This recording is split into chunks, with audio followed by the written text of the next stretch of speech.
avec un cœur de père. C'est ainsi que Joseph a aimé Jésus, qui est appelé dans les 4 évangiles le fils de Joseph.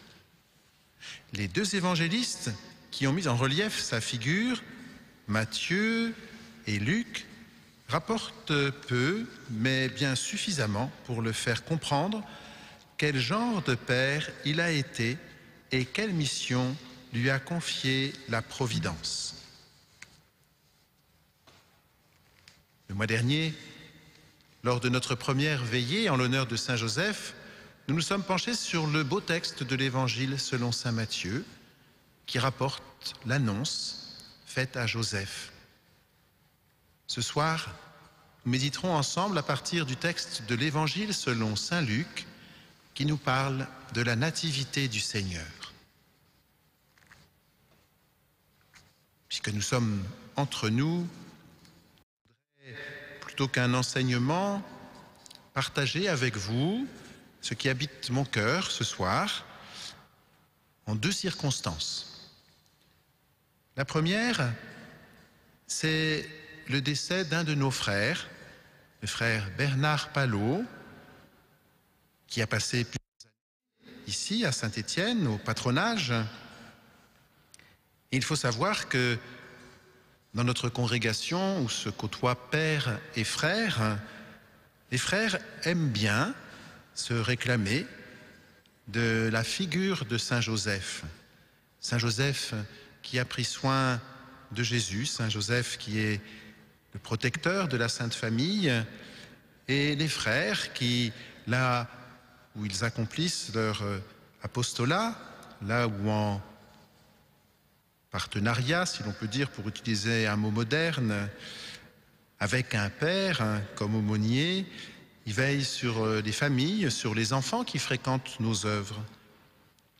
Et donc oui, le frère Bernard, après avoir passé plusieurs années à Saint-Étienne, est allé aussi au Brésil. Il résidait ces dernières années à Rome, est revenu à Saint-Étienne ces derniers mois, ces dernières semaines. Il a dû être hospitalisé. Et le Seigneur l'a rappelé à lui cet après-midi. Il est bon donc de pouvoir, en cette circonstance, nous tourner vers Saint Joseph, lui confier à son intercession le repos de l'âme de notre frère. Et puis il est une autre circonstance, c'est que cette veillée, elle se tient à la veille de l'entrée dans le temps du carême. Comment ne pas accueillir avec reconnaissance le patronage de Saint Joseph? Là, je ne parle pas de ce lieu où viennent les enfants, mais bien de cet aspect de la mission de Saint Joseph qui consiste à protéger tous ceux qui veulent se mettre sous son regard.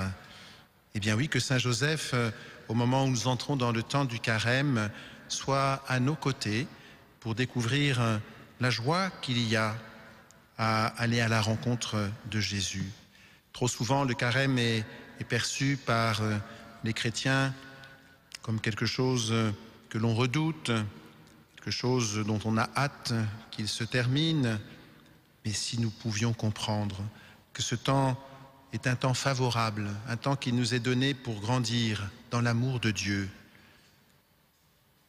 Souvent, quand dans la confession, dans les confessions, les personnes qui se présentent reconnaissent qu'elles ont donné peu de temps à la prière, peu de temps à Jésus pour grandir dans son amour. Eh bien, c'est une joie pour moi de leur donner ce pardon qui vient du cœur de Dieu, qui est toujours prêt à accueillir nos demandes de pardon pour nos manques d'amour, pour nos manques de générosité. Eh bien oui, que ce temps du carême soit un temps que nous passerons avec Jésus, auprès de Jésus, en étant attentifs aux autres, aux plus pauvres, aux plus petits, à ceux qui sont pour nous le visage de Jésus aujourd'hui.